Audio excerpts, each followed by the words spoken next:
I used to think self-love was just scented candles, 47-step skincare routines, and $200 wellness retreats. But then I noticed something. People who actually love themselves, the ones with unshakable confidence, they don't buy into the commercial fluff.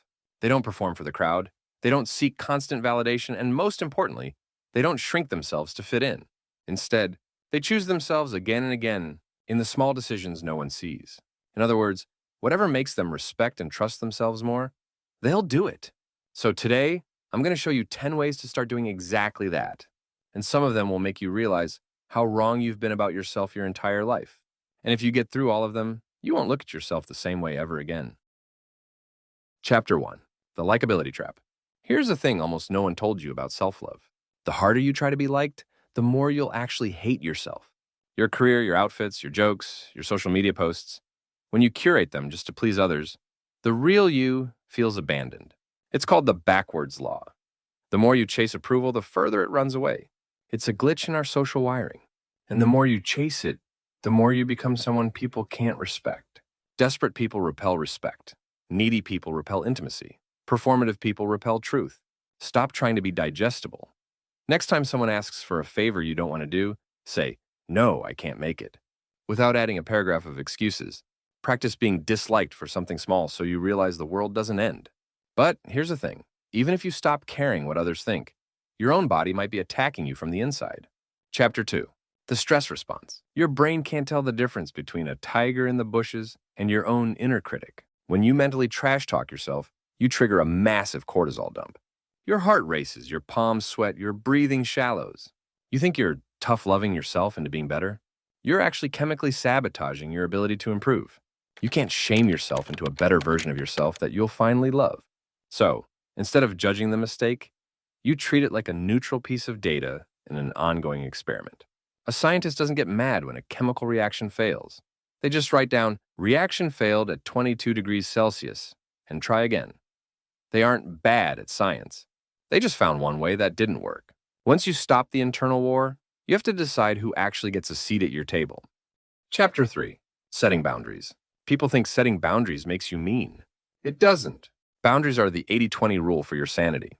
We're all people pleasers in denial, giving away our time, our money, our sleep, and our energy to people who don't even value us. Boundaries aren't walls to keep people out. They're gates that protect your peace. Stop being the CEO of everyone else's problems. Pick 1 hour a day where you are unreachable. No emails, no texts, no DMs. This teaches your brain and everyone else the same thing. Your time belongs to you first. Chapter 4. Rewriting the past. Your memory is a biased editor, not a documentary filmmaker. It loves to replay your worst hits. That awkward text, the failed relationship, the missed promotion, the public embarrassment. You're punishing current you for a crime committed by a past you who didn't have your current data. But biologically, your cells regenerate every 7 years. You are physically not the person who made those mistakes. People who love themselves have a trained memory to remember the good things, the fun nights out, the family gatherings, the small accomplishments. If your brain doesn't do that naturally, you've probably been raised and programmed to not like yourself very much. List the 5 things you're still punishing yourself for.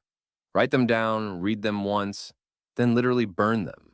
Tell yourself, that version of me is dead. Then list 5 things that you're grateful for and that you think a lot of people wish for while you have it. Practice forcing yourself daily to list the good stuff until your brain starts doing that automatically. It's called neuroplasticity, and it's actually the miracle that nature gave us to survive this world. Chapter 5. The Curse of Comparison. Comparison is a huge sign that you don't love yourself, because people who actually love themselves are fair to themselves. And comparison is one of the most unfair games your mind can play. You scroll through perfect vacations, filtered bodies, 6-figure side hustles, and perfect families. You're comparing your normal Monday to a professionally edited, financially sponsored Friday. This is called an upward social comparison, and it's a neurochemical poison. You know what can shock your brain immediately? Downward comparison. Take a moment to remind yourself of the struggles others are facing. Health challenges, financial hardships, or life in extreme conditions. Shift the frame completely. Not to feel superior, but to regain perspective. Your life isn't lacking. Your reference point is just distorted. So go through your social media and mute every account that makes you feel less than. If it doesn't inspire you to become better, it's just noise. Chapter 6. Silencing the Inner Critic. Here's an interesting thing to know about the meanest voice in your head. It isn't yours.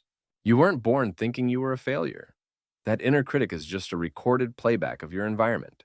Stressed parents, harsh teachers, jealous friends, and demanding bosses.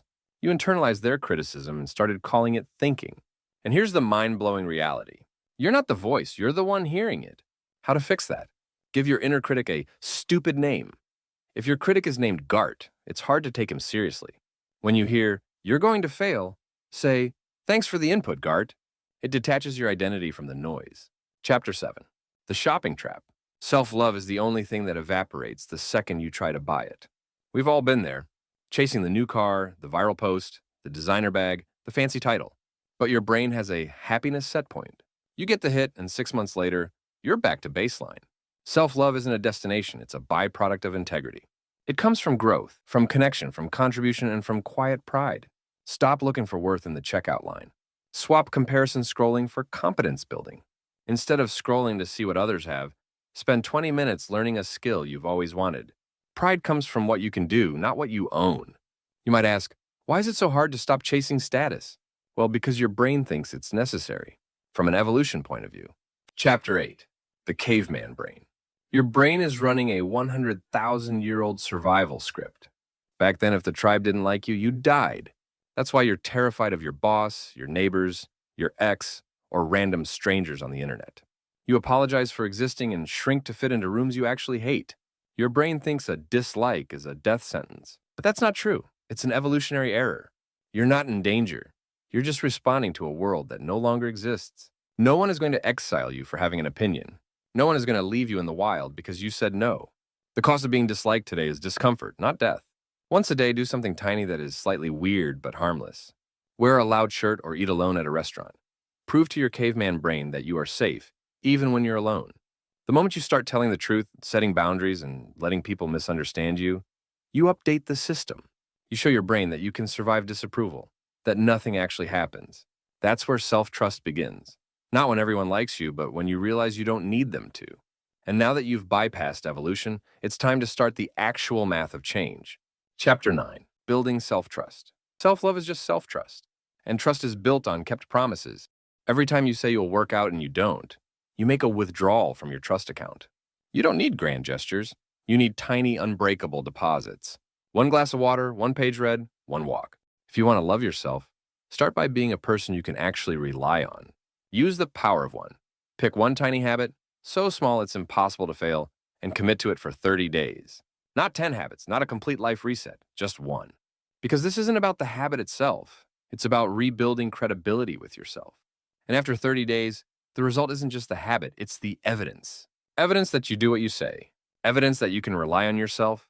Evidence that your word actually means something. And once you have that, self-love stops being something you chase. It becomes something you operate from.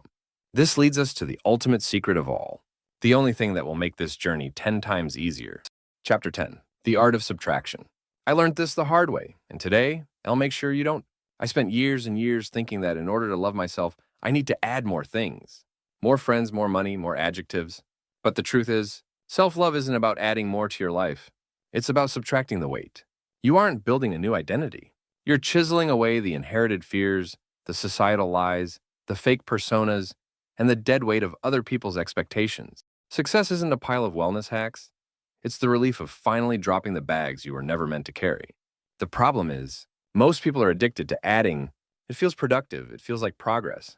But all it does is bury who you actually are under more noise. Real change is quieter than that. It's saying no more often. It's outgrowing people without announcing it. It's letting go of roles that once protected you but now confine you. It's uncomfortable because you're not becoming someone new. You're facing what was always there, without the filters. And the more you subtract, the more clarity you gain. The more clarity you gain, the less you need. Until one day you realize there was nothing wrong with you to begin with. And remember, self-love isn't a feeling you wait for. It's a standard you live by. Small things compound over time. And you can only become better a little